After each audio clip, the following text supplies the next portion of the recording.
Hallo julle, ek is meteoroloog Anet Botha en welkom by Weersake.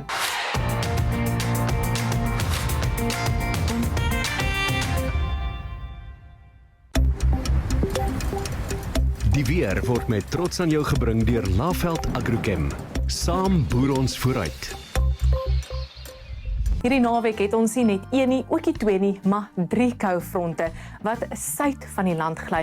Hulle word weggedruk deur 'n dominerende hoëdrukstelsel wat oor die binneland lê en dit is eers teen volgende week Woensdag waar die volgende koufront reën gaan bring vir die weste. Voor daai frontjies gaan dit mistig wees Saterdagoggend hier oor die Suidweskus en dan gaan dit 'n sonskyn en aangename naweek wees vir Suid-Afrika en dit gaan warm tot baie warm raak daar in die noordooste en ons gaan nou kyk tot waar die kook gaan styg. Sondag het ons die tweede frontjie wat net gaan gly oor die Suidweskus. Hy gaan hoofsaaklik wolke en ligte reën inbring vir die kusgebiede. Dan Saterdag gaan 'n noordwestewind matig waai in Kaapstad. Dit gaan ook so 'n bietjie winderig raak in dele van die Noord-Kaap en die Karoo en 'n westebriesie wat daar gaan waai in dele van die Vrystaat en die Hoëveld van Mpumalanga. Saam met daai tweede koue front gaan 'n westewinde fris tot sterk begin waai veral die middag langs die suidkus. Dit gaan winderig wees hier oor die suidelike binneland. Die wind gaan optel in dele van die Vrystaat, dit sluit in Gauteng asook die Hoëveld en dele van Mpumalanga.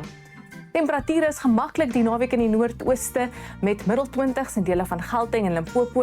Dit gaan omtrent voel soos somer in die Laveld en die Kruger Nasionale Park. Ons kan sien die kook gaan styg tot bo 30 in die gebiede. En dan geniet ook die lieflike sonskyn weer Saterdag in Durban as jy gaan kyk hoe die Springbokke Wallis aanvat. Temperature bly gemaklik die naweek teen die middag oor die sentrale gebiede van Suid-Afrika, maar dit is koud aanvanklik en die wind wat so 'n bietjie optel Sondag in dele van die Vrystaat.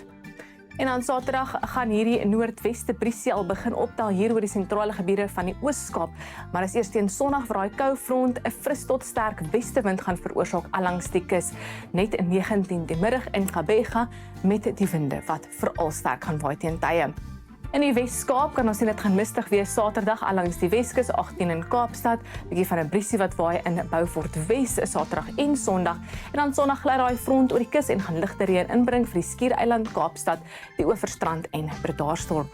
In die Noord-Kaap is dit droog die naweek Saterdag koud in die suide met ook 'n bietjie van 'n wyntjie wat gaan waai Saterdag en 'n Sondag veral daar in dele van die Karoo. Temperature is koelerig in die suide maar warm in die noorde van die provinsie. Oor ons buurlande is dit hoofsaaklik droog met oosveer wat seker maak dit is weer baie warm die naweek langs die kus van Namibië met temperature rondom 30 grade en ook so hoë 20s vir die kusgebiede van Mosambiek. En dan soos genoem, dit bly ongelukkig droog Maandag en volgende week Dinsdag oor Suid-Afrika. Dit is eers teen Woensdag aand waar daai sterk koue front gaan beweeg oor die Suidweskus en oornag tot Donderdag reën bring vir dele van die Wes-Kaap. Temperature is koud in die oggende, veral Maandag ons kan sien, maar nie so koud soos wat dit kan wees hierdie tyd van die jaar nie. En dit is matig teen die middag en is weer 'n warm Maandagmiddag daar in die noordooste van Suid-Afrika, veral die Laveld. Dinsdagoggend val die kook tot 2 in Bloemfontein en 6 in Johannesburg, later maksimum van so 22, middel 20s vir Noordwes, Limpopo en Mpumalanga, maar weer so 30 grade in die Kruger Nasionale Park. Dit's bietjie koeler hier in die weste en mistig in Kaapstad. Dis al van my af, onder of mooi weer, geniet jou naweek.